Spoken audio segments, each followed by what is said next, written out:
अस्सलाम वालेकुम दोस्तों, भाई साहब जापान से मोहम्मद इदरीस आपकी खिदमत में हाजिर है जापान से। तो दोस्तों आज की वीडियो है जी, अगर वीजा लग जाए पाकिस्तान से या यूएई से या किसी भी कंट्री से, तो खास करके बल्कि पाकिस्तान की ही बात करते हैं, तो बंदा पाकिस्तान से जब जापान आए तो क्या क्या चीजें अपने साथ लेकर आए ताकि एयरपोर्ट पर किसी किस्म का कोई मसला ना हो, ना ही पाकिस्तान में और ना ही जापान में, क्योंकि जापान से भी डिपोर्ट कर देते हैं और पाकिस्तान से भी बैठने नहीं दिया जाता।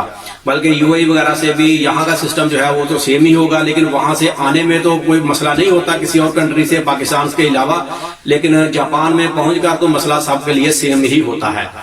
तो आप इस तरह से इसको समझे। तो आप देखें, पाकिस्तान से जब आप आएंगे तो अपने साथ अगर यहाँ से इन्विटेशन वगैरह पे गया हुआ है तो वो अपने साथ गारंटी लेटर जो है वो एक एक्स्ट्रा रखें और साथ में वो लेकर आए। ये पूछ सकते हैं एयरपोर्ट पर, और जिस बंदे ने भेजा है गारंटी कार्ड उसका कार्ड वगैरह की कॉपी भी साथ में मांग सकते हैं।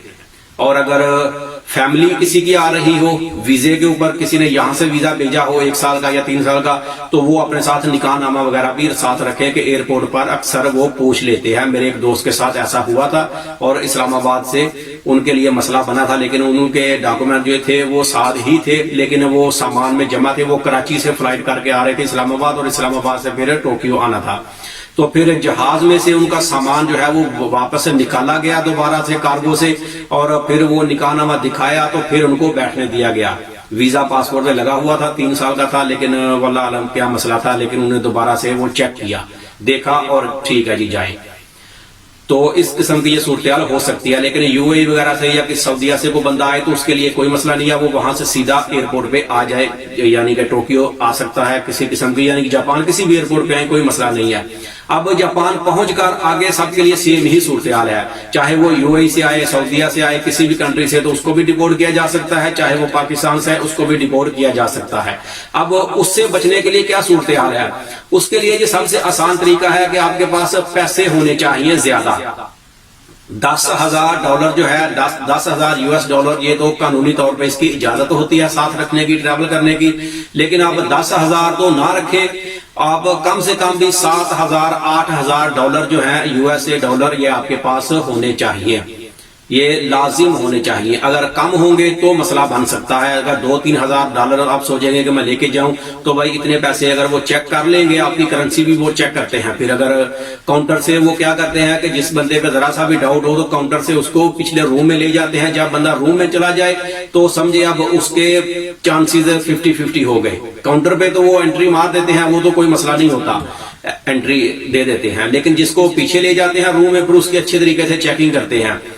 कि हमारे ऐसे भी एक दोस्त थे भाई, मेरे के साथ एक बंदा आया था, तो उसने जो होटल बुकिंग की थी वो एक सिटी से, टोक्यो सिटी से कुछ 70-80 किलोमीटर दूर एक छोटे से शहर में कर ली थी। तो उसको उस वजह से डिपोर्ट कर दिया गया। उन्होंने कहा जी एंट्री नहीं दी थी, यूएई से आया था। उनसे उन्होंने पूछा कि तुम इस सिटी को कैसे जानते हो?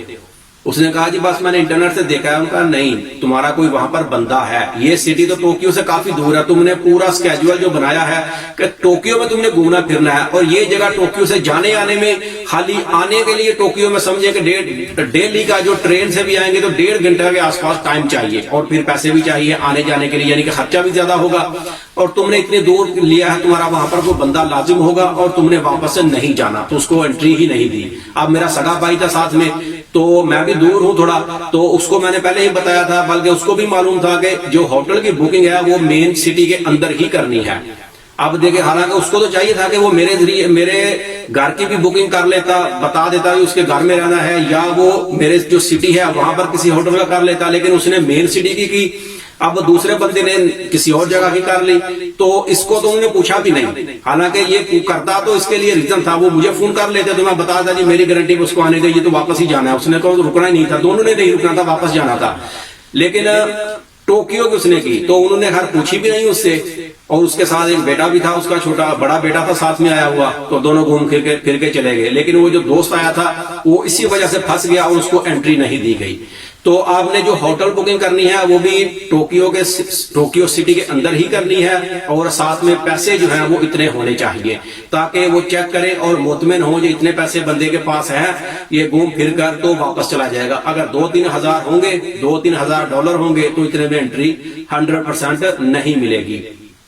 अब जरूरी नहीं है कि जिस बंदे को वो पिछले रूम में जाके चाहे करे उसको छोड़ेंगे ही नहीं, उसको छोड़ देते हैं, लेकिन अगर आपके पास पैसे होंगे वो पैसे लेकर आपसे उसी टाइम पैसे गिनती करेंगे और आपके सामने ही मोबाइल पे गूगल से खोल के, यानी कि डॉलर है तो डॉलर से येन में कन्वर्ट करके देखेंगे ये पैसे कितने बनते हैं। वो पैसे देख के अगर पैसे ठीक होंगे, यानी कि समझे कम से कम भी 8-10 लाख, 1 मिलियन बन जाता है, 8-10 लाख जापान का है तो आपको इजीली एंट्री दे देंगे। और अगर जापान का ही 2-3 लाख बनता है तो एंट्री किसी सूरत नहीं मिल सकती, तो आपकी टिकट भी जाया होगी, वीजा भी जाया हो गया और आपको परेशानी भी होगी, घर में भी परेशान सब लोग होंगे।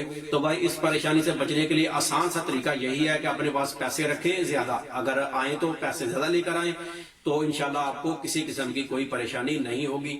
तो ये वीडियो भाई यहीं तक थी, मिलते हैं किसी अगले वीडियो में, तब तक अपना बहुत ख्याल रखें। पाकिस्तान जिंदाबाद।